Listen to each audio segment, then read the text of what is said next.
Janasena party అధినేత రాష్ట్ర ఉప ముఖ్యమంత్రి పవన్ కళ్యాణ్ ఆయన కుటుంబ సభ్యులపై సోషల్ మీడియాలో ఫేమస్ అయ్యేందుకు కొందరు అనుచిత వ్యాఖ్యలు చేస్తున్నారని ఆ పార్టీ నగర అధ్యక్షులు దుగ్గుశెట్టి సుజయబాబు ఆగ్రహం వ్యక్తం చేశారు. ఈ సందర్భంగా ఆయన Nellore Chinnabazar police station CI Chittem కోటేశ్వరరావును కలిశారు. పవన్ కళ్యాణ్ పై అంబర్పేట వాసి శ్రీనివాస్ యాదవ్ మరియు స్టాండప్ కమెడియన్ రఫీక్, అనుదీప్ కటికల అనే వ్యక్తులపై చట్టపరమైన కఠినమైన చర్యలు తీసుకోవాలని సీఐకి వినతిపత్రం అందజేశారు. అనంతరం సుజయబాబు మీడియాతో మాట్లాడారు. ఇకపై పవన్ కళ్యాణ్ ఆయన కుటుంబ సభ్యులపై పై విధంగా మాట్లాడితే చూస్తూ ఊరుకోమని, ధీటుగా జవాబిస్తామని ఆయన హెచ్చరించారు. ఈ కార్యక్రమంలో జనసేన నాయకులు, కార్యకర్తలు, వీర మహిళలు, జన సైనికులు పాల్గొన్నారు. నమస్కారం. ఈరోజు మనం నెల్లూరు నగరంలో 1వ పట్టణ పోలీస్ స్టేషన్ వద్దకు వచ్చి ఈరోజు మా రాష్ట్ర నాయకులు, మా వీర మహిళలు, అదేవిధంగా నగర నాయకులు అందరితో కలిసి ఈరోజు సీఏ గారికి ఒక 2 కంప్లైంట్లు రిజిస్టర్ చేయడం జరిగింది.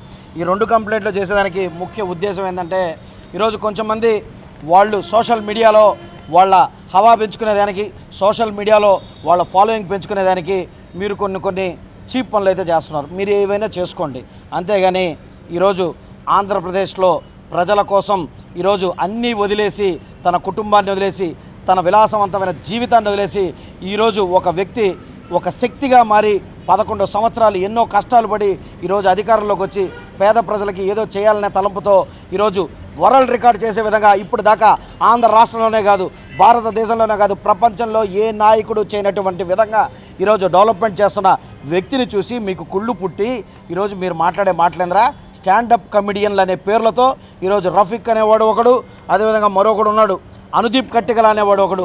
ఈరోజు పవన్ కళ్యాణ్ గారి మీద, పవన్ కళ్యాణ్ గారి కుటుంబ సభ్యుల మీద, పవన్ కళ్యాణ్ గారి కించపరుస్తూ ఈరోజు మాట్లాడుతున్నారు. మీలాంటి వాళ్ళకి ఇంకొక మారు చెప్తున్నాం, నెల్లూరు నగర జనసేన పార్టీ నుంచి ఒళ్ళు పగిలిపోద్ది మీరు కానీ ఇటువంటి మాట్లాడారంటే. ఎందుకంటే మాకు ఇటువంటి వ్యాఖ్యలు మేము ఎప్పుడూ మాట్లాడం. ఎందుకంటే పవన్ కళ్యాణ్ గారు మాకు నేర్పించిందే క్రమశిక్షణ, మాకు నేర్పించింది క్రమశిక్షణే. కానీ ఈరోజు మా కట్టాలు తెంచుకునే విధంగా ఈరోజు మీరు ప్రవర్తించారు. మరొకసారి ఇటువంటి వ్యాఖ్యలు కనుక చేస్తే మీకు నిజంగా పద్ధతిగా ఉండదని చెప్పి మరొకసారి తెలియజేసుకుంటాం. అదేవిధంగా ఇంకొక వ్యక్తి ఈరోజు హైదరాబాద్ నుంచి, తెలంగాణ నుంచి వచ్చాడు, శ్రీనివాస్ యాదవ్ అనే వ్యక్తి. బీసీవై పార్టీలో ఈరోజు అక్కడ చేస్తున్న దీక్షా శిబిరంలో పాల్గొని మద్దతు ఇచ్చేదానికి నీ నాయకుడికి నువ్వు మద్దతు ఇచ్చుకోవాలంటే ఇచ్చుకో, అంతేగాని ఆంధ్రప్రదేశ్ రాష్ట్రంలోకి వచ్చి ఈరోజు ఆంధ్రుల ఆరాధ్య దైవంగా ఈరోజు అదేవిధంగా 2 తెలుగు రాష్ట్రాల్లో ఆయన తనదైన శైలిలో దూసుకోపోతూ, అదేవిధంగా ఆంధ్ర రాష్ట్రంలో ఈరోజు తనదైన మార్కులో ఈరోజు పరిపాలన సాగిస్తున్న మా నాయకుడి గురించి మాట్లాడే అర్హత నీకు లేదు నాయన. ఎందుకంటే నువ్వు ఏ నాయకుడికైతే మద్దతు ఇచ్చావు, ఈరోజు చెప్పావు బీసీ నాయకుడు చేస్తుంటే పవన్ కళ్యాణ్ గారు మీకు కనిపించలేదా అని. ఆ బీసీ నాయకుడికి సీట్ ఇచ్చిన వ్యక్తి కూడా పవన్ కళ్యాణే.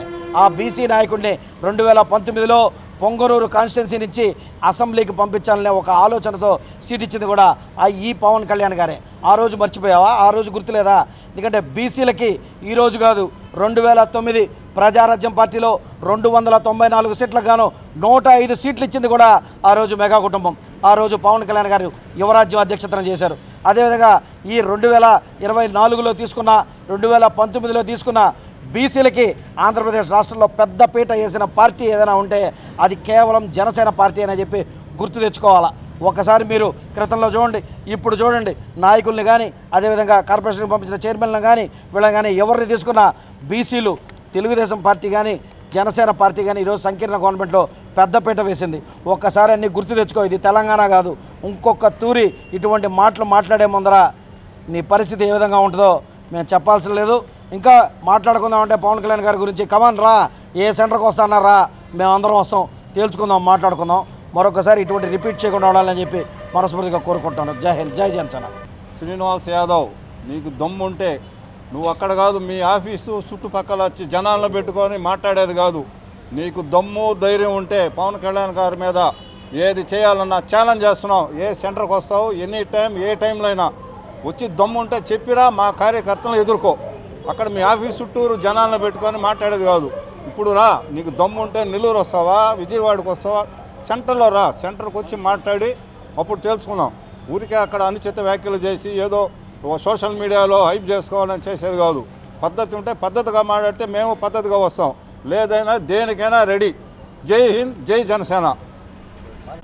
డిస్ట్రిక్ట్ కార్యదర్శి ఈరోజు మేము మా పవన్ కళ్యాణ్ గారి మీద అనుచిత వ్యాఖ్యలు చేసినందువల్ల మా నగర అధ్యక్షుడు దుగ్గిశెట్టి సుజయబాబు గారు, అదేవిధంగా మా నగర కమిటీ, అదేవిధంగా రాష్ట్ర జిల్లా కమిటీతో కలిసి మేము ఈరోజు వచ్చి 1 టౌన్లో కంప్లైంట్ ఇవ్వడం జరిగింది. సీఏ గారితో కలిసి మేము కంప్లైంట్ ఇచ్చి రావడం జరిగింది. ఎఫ్ఐఆర్ కూడా ఈరోజు సాయంత్రం కల్లా రిజిస్టర్ చేస్తామని చెప్పి సీఏ గారు మాకు సానుకూలంగా స్పందించారు.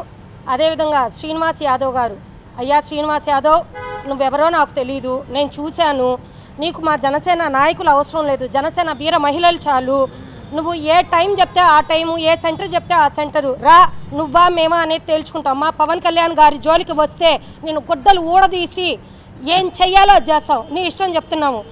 కొట్టిన చోట కొట్టకుండా కొడతానా కొడక అనుకుంటున్నావేమో. నువ్వు ఏమనుకుంటున్నావు? మా పవన్ కళ్యాణ్ గారి గురించి మాట్లాడతావా? అర్హత ఉందా నీకు? మా పవన్ కళ్యాణ్ గారి గురించి మాట్లాడే అర్హత నీకుందా నా కొడక? ఏమనుకుంటున్నావు నువ్వు? ఎలా పడితే అలా మాట్లాడుతున్నావు. 2 తెలుగు రాష్ట్రాల ప్రజలందరూ ఆరాధ్య దైవంగా కొలుచుకునే మా పవన్ కళ్యాణ్ గారి గురించి మాట్లాడితే మా కుటుంబం సైతం మేము పక్కన పెట్టి పవన్ కళ్యాణ్ గారి కోసం మేము ప్రాణ త్యాగానికైనా సిద్ధమవుతాము.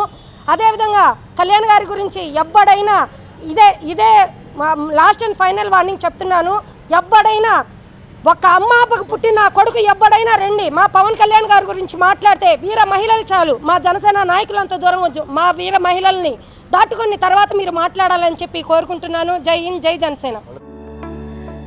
Marvelous infrastructure, tech-enabled learning, excellent placements records, Center of Excellence in Engineering and Innovation, vibrant campus life, state-of-the-art sports facilities, Adi Shankara College of Engineering and Technology Autonomous, Gudur, Tirupati District, Andhra Pradesh, India.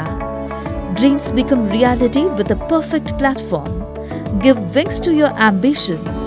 Ignite it with power, with creativity. Let it fly high to reach the sky. Let your passion be high. Take you places. Script